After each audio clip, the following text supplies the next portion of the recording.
So this is a follow-up to a leak detection on the video we did last week. We have a 4-inch pipe underground. It's a return line. We listened to it. What we're going to show you though on this video is how we rerouted it. We located exactly where the leak was, but because it was so entombed and embedded near other pipes, we decided we're going to use the camera to send it up the pipe. We're going to locate exactly over the area, and then what we're going to do is we're going to bypass. We're going to run a short bypass, take a look, see how we got it done.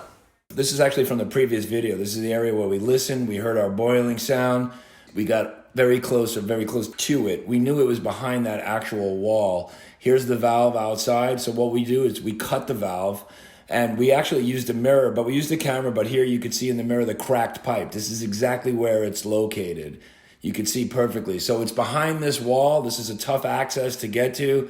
There's a dead spot behind the wall. So what we're gonna do is we're gonna run our camera into the pipe, and we're gonna bypass it. Let me show you why. That pipe is so close to this vent line underground that we decided we're gonna pick it up where that X is. We're gonna jackhammer it open. We're gonna dig down. We made it look fast, but this was a lot of work. There's the pipe. Next thing we're gonna do is we're gonna core drill through the wall, and we're gonna bypass and run our pipe right through. You can see where we came through the wall over here, and now take a look. That's the old line.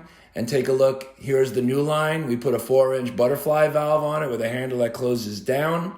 And you can see where we actually tied right into the existing pipe.